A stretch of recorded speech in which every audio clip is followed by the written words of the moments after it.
You know Isis and Horus and Hathor and Bastet, Sobek, Osiris, Anubis, and Amun. But do you recall the least famous deity of all? Now, this is the point where I bust in and say Atum, but that's not correct at all. And here, let me show you guys why. Podcast 10, what the fuck? Hi, everybody. Welcome back to Podcast 10, what the fuck? I'm your host, BoneDragon. Joining me, as always, is my beautiful life partner, and I guess some people would say wife, Miss Pixie. I prefer to be known as the ex-girlfriend. We could go with that, but that doesn't quite sound right. You know. All right. Let's stay on topic. Focus. Fuck us? Come on. Anyway, so last week you guys went and watched the History 101 What the Fuck episode on Horus and Set. Did we, though? Did we really? Well, I talked about Horus and Set. No, did we watch it? I don't know. If you didn't watch it, pause this, go back and watch the video, and then come back. I watched it. Yeah, I know you did, because you're awesome. Anyway, so that video came about because during my mythology class in college, my professor told us that story of Horus and Set, and how, because he wanted to show us just how messed up it was. And that kind of got me curious onto what other kind of messed up things happen in Egyptian mythology. And let me tell you, there is a whole lot of messed up stuff that happens in Egyptian mythology. But before we get into that, should we just talk a little bit about the history of the ancient Egyptian belief system and how it actually has survived even still today? Sure, we could absolutely talk about Egyptian mythology. Ancient Egyptian belief system. Mythology. All right, so the ancient Egyptian belief system was a religion for 3,500 years. That some people, I guess, would be debatable that they're still following. Well, guess what caused the ancient Egyptian belief system to pretty much just die? What was that? Same thing that's killed all ancient religions. Come on, you know the answer. Aleister Crowley? Close. But no. Okay. It was Christianity. Oh, go figure. And you know, the Crusades and the great push of Christianity that was during the Middle Ages. But it has survived. It's being revived today.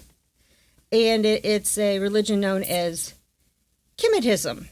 Kemetism? I don't know if I'm saying that right. But it's a neo-pagan religion. It sounds like a girl that you'd find at the mall.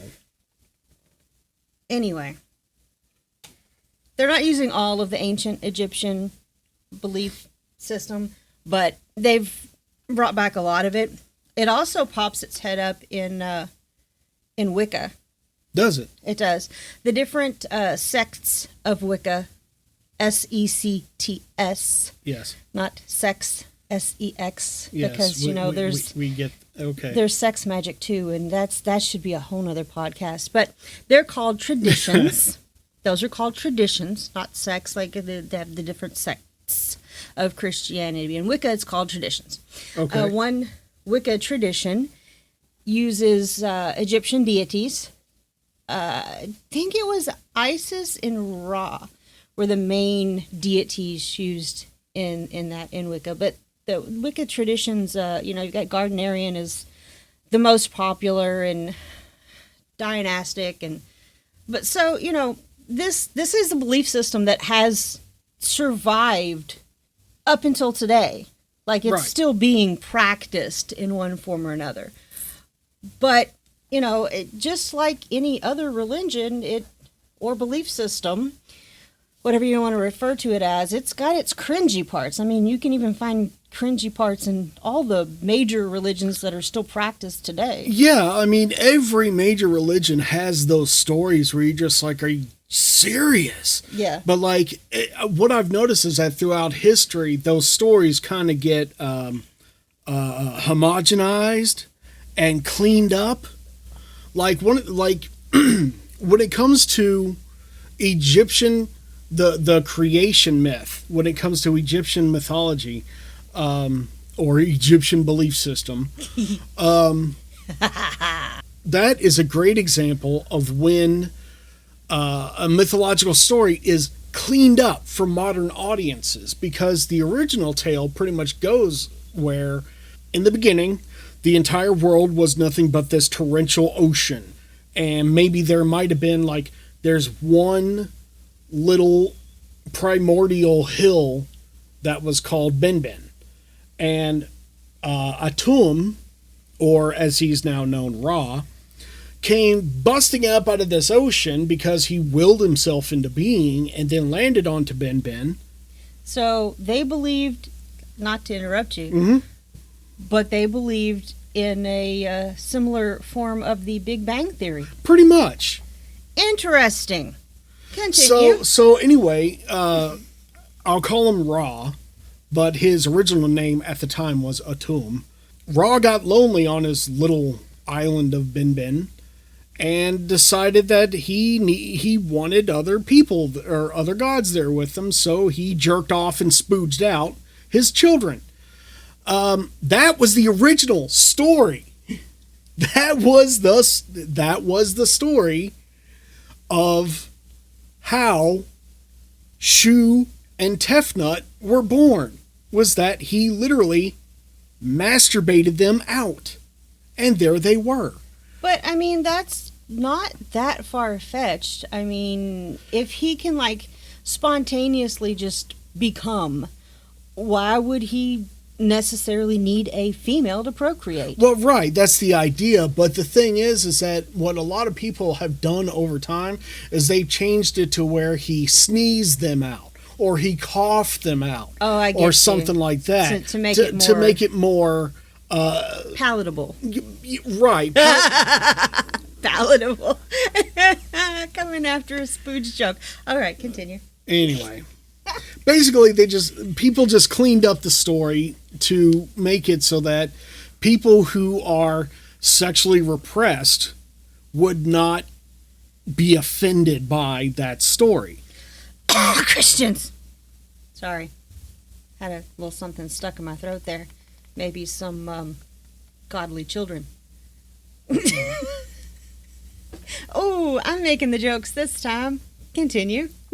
So, but basically, the story goes that Shu and Tefnut pretty much looked at Benben and said, wow, this place sucks. And they went about trying to create order among the world.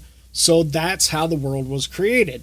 Well, Ra, at one point, once again got lonely, wondered where the hell his kids were. So he literally gouged out his own eye and threw it out so that his eye would go find Shu and Tefnut. That's some Dark Crystal shit there. That is. It really is. I mean, the worst part is that, the eye eventually goes out, finds Shu and Tefnut, and basically tells them, because apparently an eyeball can fucking talk, hey, come on back. Well, I mean, it's an eyeball of a god. Of course it can talk. Sure. But it tells them, hey, Ra misses you, please come back. So they do. They come back after they've created the world. And when the eyeball gets back, it sees that Ra has grown a new eye in its place. And basically the eye's like, what the fuck? Aww. And just decides to hang out on top of his head like a little hat.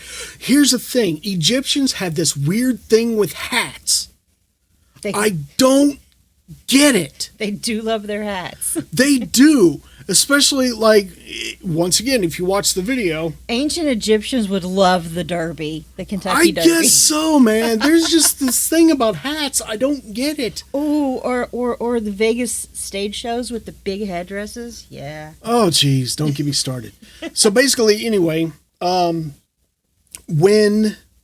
Shu and Tefnut come back, Ra sees them, starts crying, and his tears, what do you think his tears become? People on Earth? At first you would think like rivers, or, the Nile River was such a huge deal to the ancient Egyptians, you'd think that it would make the Nile River. No, it literally became the people. Well, that makes sense, though, because, you had another fluid that became his offspring. Right. So, a lesser fluid, a fluid that wouldn't be life-giving, such as semen, just tears, would make sense that it would be people. Can we say that's why people are so salty? Absolutely. Absolutely. It's horrible. I'm stopping now. That's it. No, you're fine. You're fine. Our podcast needs a little bit of humor. It's supposed to be funny, but last episode you kind of killed like 75% of my jokes. These are like bordering on dad jokes, though. Oh, of course they are. But basically the thing is that Shu and Tefnut, it says that they created their children, which this is another problem in Egyptian mythology. There's a whole lot of hypocrisy. Okay, so Shu and Tefnut are Ra's children, right? Which makes them brother and sister, correct? Yes. Okay, they create Geb, who is the earth, and Nut, who is the sky. So they would be the children of Shu and Tefnut, correct? Yes, but what you also have to take into account is the culture of the time. Ancient Egyptians believed that let's say that this all is just a myth. This creation is a myth and it didn't actually happen, and somebody just made it up to explain what happened in their belief system. So if that happened, given the culture of ancient Egypt, it wouldn't be an odd thing or a cringy thing to hook up with your sibling, because they believed, especially in the royal line of pharaohs, they believed that they should keep it in the family. Yeah. To keep the blood pure, to keep yourself royal. That's not what I'm calling into question here. Okay. Whatever their reasoning is, fine. Whatever. I don't care. Here's the problem that I have. Geb, the earth, and Nut, the sky, fall in love. And Ra is not fucking happy about it. He gets actually pretty damn angry about it, right? Because basically, this is one telling of it. I'll explain the other telling of it here in a minute. That one kind of is a little bit more believable. But this one here is basically saying that Ra was pissed off at the fact that Geb and Nut were brother and sister, and they were banging out like constantly. So he was pretty pissed off about it. So he ordered Shu and Tefnut to separate them, which creates the earth and the sky. And Shu and Tefnut, who are the gods of dry air with Shu and the god of moist air with Tefnut. Don't ask me why. Once again, I'm not questioning this. So you have the sky, Nut, over top. Between them is Shu and Tefnut, and underneath is Geb. So for some reason, Ra felt it necessary that even though Shu and Tefnut were banging out on a regular basis, Geb and Nut were not allowed to. That's the problem that I had. That's the hypocrisy of the issue. Forget the whole keeping it in the family thing. It's the fact that there's that level of hypocrisy. So basically, there's another story that's told that makes a little bit more sense. And that is, you have Nut, who is the sky, Geb, who is the earth, And you have Ra, Shu, and Tefnut living between them, right? Because that's how it is. Well, the thing is that Geb and Nut were constantly knocking boots. The problem is that when the sky is constantly grinding on the earth like that, it's killing millions of people every single time they do it. So Ra, Shu, and Tefnut came to the decision that they were going to have to separate them. That one makes more sense to me. I wonder why there are two different versions, though. Do you think maybe it was one version was more popular in like northern Egypt, and the other version was more popular in a different area? It could be. That could be the reason. But one thing that I've noticed with Egyptian belief systems is that there is a whole lot of retconning. So it may be that each story was from a different area. You know, northern Egypt, southern Egypt, stuff like that. Or did it just or change it just over evolved time? over time? Oh, okay. Yeah. I don't know. But I mean, there's just like a whole lot of things that I had to call into question, because if that was such an issue, then why was it okay for Isis to marry her brother Osiris? Why was it then okay for Isis, after her brother husband was killed, to gather all of his body parts together, wrap them all up with duct tape, and then think to herself, I'm really horny right now. I think I'll just knock it out real quick. And he seems to be working out. So, dead body. And Isis made the first sex doll. Isis was the first necro. Yeah. Yeah. It seemed to be good enough to bring him back to life, though. Speaking of death, do you know why Anubis is personified as a jackal? I do not. The reason why, I found out the hard way, is because in graveyards, before they started doing the whole pyramid thing. Well, the pyramids were only for people of higher standing in pharaohs. Right.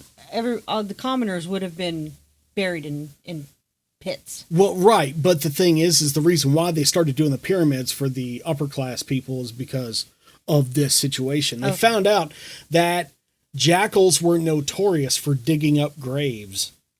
Now, were these graves of people who had been mummified or just buried? No. They were just buried. Okay, so this was before the mummification process Yeah. took off. Because there has been research that has shown, it was previously believed that mummification was reserved for people of standing, people who had the money to pay to do it, but there were lesser mummification practices for even just commoners. Mm-hmm. So I'm assuming that this was before mummification, because I can't see any type of animal trying to eat a body that's been mummified. No, I don't see how that would happen. But once again, this is before they were doing. So I'm willing to bet that the mummification process, the pyramids and everything like that came about because people were finding out that grandma's grave was getting dug up by animals. Right. But they believed that it wasn't actually animals. It was... No, they came to the idea that it was minions of Anubis that were helping to push people along to the afterlife. Yeah. Okay. Something else that I found out that I thought was kind of funny was apparently Ra was really easy to get pissed off. Like, really easy to piss off. During one situation, he got so mad that he actually ordered Hathor, who is the cow god. When you think of cow god, what do you think? It may be something a little bit more along the lines of, nurturing or taking care of children or farmland or something like that, right? I just kept thinking about cheeseburgers, but I didn't want to be offensive to our vegan and vegetarian friends. Well, funny you should bring that up because Ra had ordered Hathor to slaughter all the humans that she could find. Oh, okay. And, you know, one would think, oh, well, you're sending Hathor, who is a cow god. Maybe it won't be so bad. Oh, no. Oh, no. Hathor has some issues because she went about killing everyone. She was killing so many people that she was like literally swimming in pools of blood. And she was drinking the blood of her victims. And apparently all the other gods were like, damn. So the visual that popped into my head is like those crappy Chick-fil-A billboards with the cow that's painting the sign that says eat more chicken. And I just like... just fucking going nuts and being like, screw it, and like just slaughtering people. I just picture the cow like jumping off the billboard and like just painting eat more chicken with human blood everywhere with like a machete in its hand, just going at it, just, you know. That'd be a hell of a horror movie. Yeah. Yeah. Well, but we all know the real horror is Chick-fil-A, but whatever. Yeah. I mean, that's a given. But anyway, so the only way that the gods could stop Hathor from this slaughter of humans was by taking barrels of beer and disguising it as human blood so that she would drink the beer instead of human blood. And she became so drunk that she passed out and forgot her mission. You know, when you think of ancient Egypt, you don't think of beer. You know, it never occurred to me, what do they drink? But that makes sense because, like, they had a lot of grains in that area that they grew. So, I mean, it would make sense that they would have beer. But, like, I don't associate ancient Egyptians with beer, you know? Yeah, I don't either. That's just odd to me. I don't either. But, I mean, just, this is the way it is. So, something else that I thought was kind of weird was that, you know, okay, so we know the story of Set and Osiris.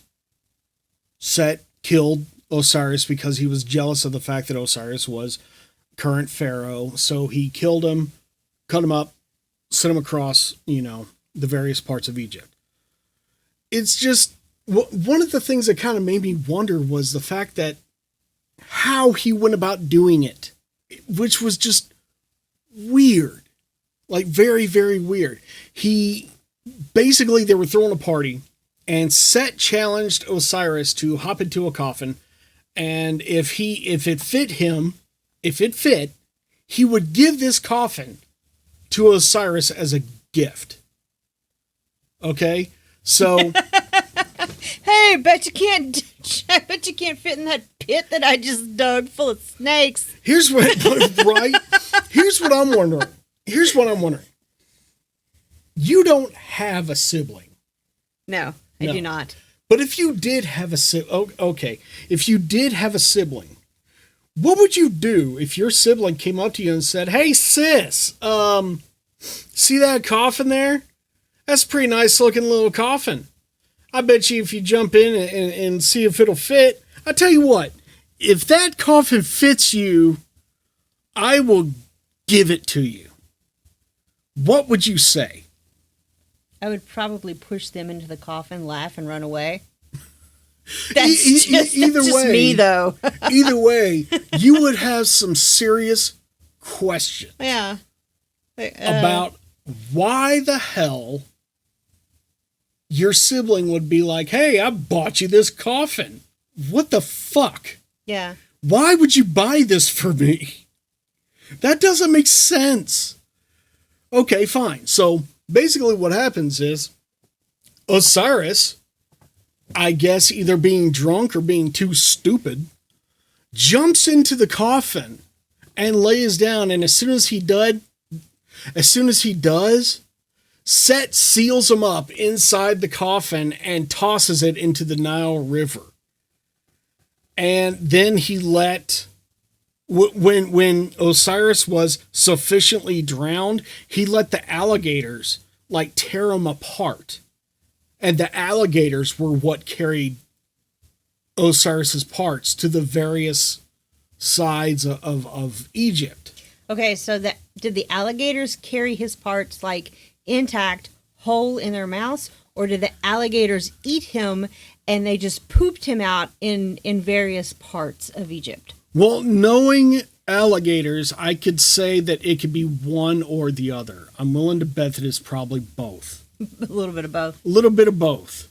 I'm just wondering, where did his dick go? Did one of the alligators, like, honest to God, like, eat his dick and then, like, just swim off and then poop it out? No, he just swam around with it hanging out of his mouth like a cigar, going, hey guys, look what I got. Hey guys, look what I got. Or even better, Bill, dude, I know that you're excited about the fact that you just ate a pharaoh, but, man, you got a dick in your teeth. Maybe he was using it as a toothpick. Or maybe he was just saving it for later, if you know what I mean. Alligators invented the dildo. Here, you heard it here, folks.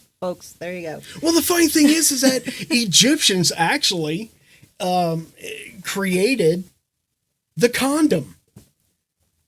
I didn't know that.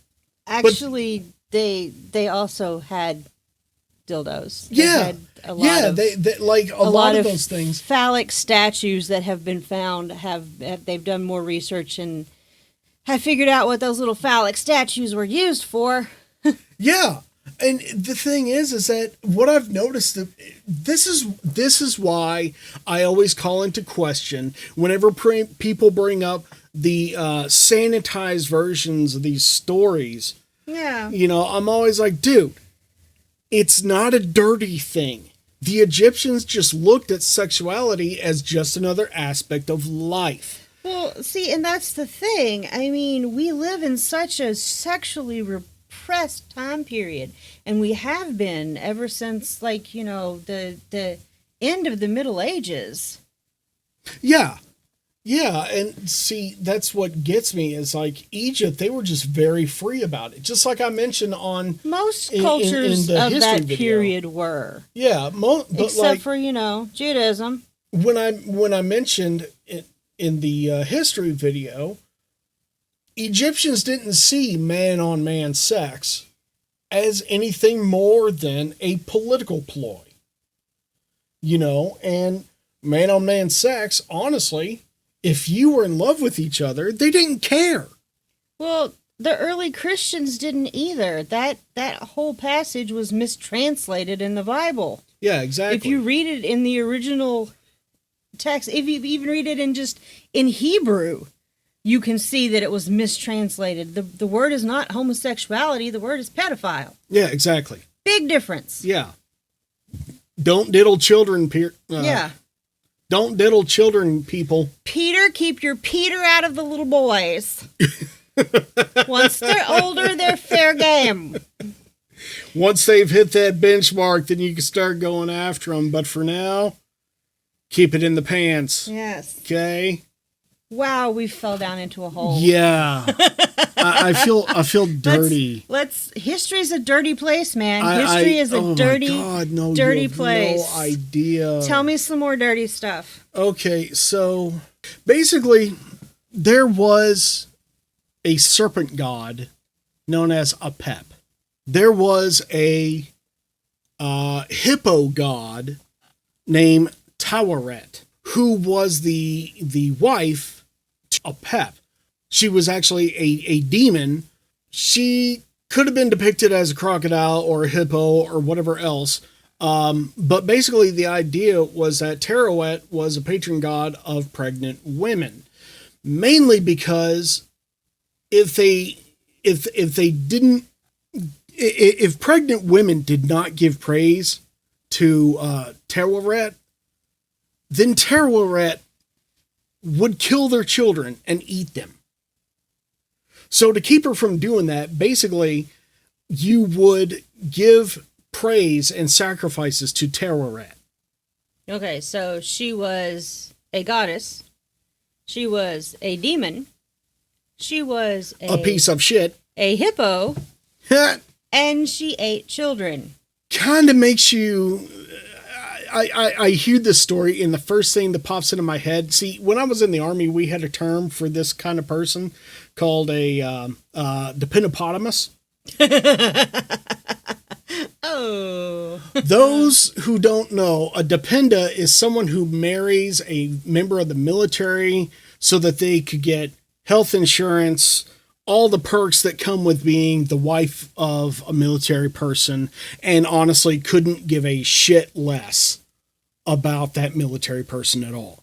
Well, they care as long as it benefits them. Well, of course. They just want the respect and the notoriety and all the benefits of a military spouse without having to actually serve in the military. Right. So that's basically, whenever I hear about this story, all I can think of is dependopotamus. So just very much that mentality eat your children. You will give me respect. Motherfucker, you haven't earned it, okay? Salute me, my husband's an officer, or I will eat your children. So, my final thing that I have to talk about here is a very weird one. Do you know why the ancient Egyptians worshipped scarabs? I don't, and I've never actually researched that, but, you see it in all the movies and such.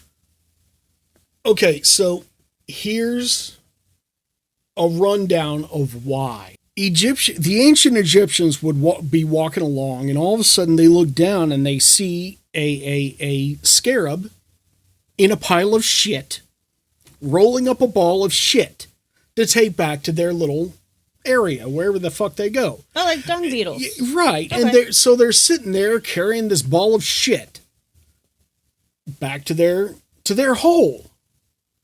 And Egyptians looked at that and they thought, oh my God, that is exactly like when Ra comes up in the morning and then goes down in the evening. How that makes sense, I have no fucking idea.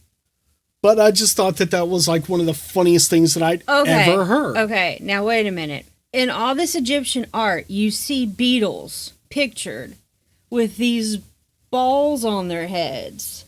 And I always assumed that was the sun. But are they probably balls of poop? Kind of. Once again, you had to remember what the Egyptians are using the scarab to symbolize here. The Egyptian sees the scarab as carrying a ball, which is supposed to represent the sun. But the reality of the situation is this scarab is carrying a ball of shit to its home. So yes, that's something to keep in mind next time you're looking at some ancient Egyptian art and you look over and you see the scarab holding up this ball. That's not the sun. I suddenly want to go to like a museum and just hang out in an Egyptian exhibit, and anytime somebody walks in, just like inch over towards them, stand beside them shoulder to shoulder, lean in real close and whisper, "That's poop," and then just giggle and run off. Right after you go up and ask if Osiris has a dick or not. Yes. After the alligators ate him, and yeah.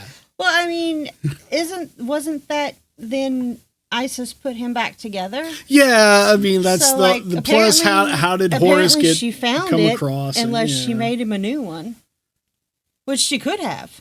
That's a good question. She could have made him a new one. If How she do you didn't think find that it. Egyptians got so good at making dildos? There you go. There you go. They were taught by Isis herself. How to make a dildo and make it work. So there you go, guys. That is some messed up Egyptian mythology for you. Dirty, dirty history. Dirty, filthy history. So It actually wasn't that bad. it wasn't It was a bad. little cringy from time to time, but it really wasn't that bad. And the worst part is that Egyptians really weren't the worst when it came to dirty mythology like that. Oh, no. There's a whole lot worse out there. And, all you have to do is just go look for it. Do a little bit of research. Find out this stuff. If you're really that interested, search it out. Trust me, it's there. and it's hilarious. I'm telling you. So with that, guys, if you like what we're doing here, then be sure to like and subscribe. Do all the cute stuff. Go over and watch History 101 What the Fuck, where I think next episode I'm going to be talking about the 1904 Olympics. Yeah. And what are we going to talk about for the podcast 101 What the Fuck for that one? So our next podcast will actually be about World's Fairs. Not all of them, just the ones that were held in America, because the 1904 Olympics was held concurrently in the same spot with a World Fair. And since History 101 What the Fuck is going into the Olympics aspect of it, we're going to delve into the World's Fair aspect of it. All right, guys, thanks for listening. And if you enjoy this, then be sure to tune in next time. Next week will be the History 101 What the Fuck episode on the 1904 Olympics. And then the week after that will be another episode of Podcast 101 What the Fuck about the World's Fair. So thanks, guys.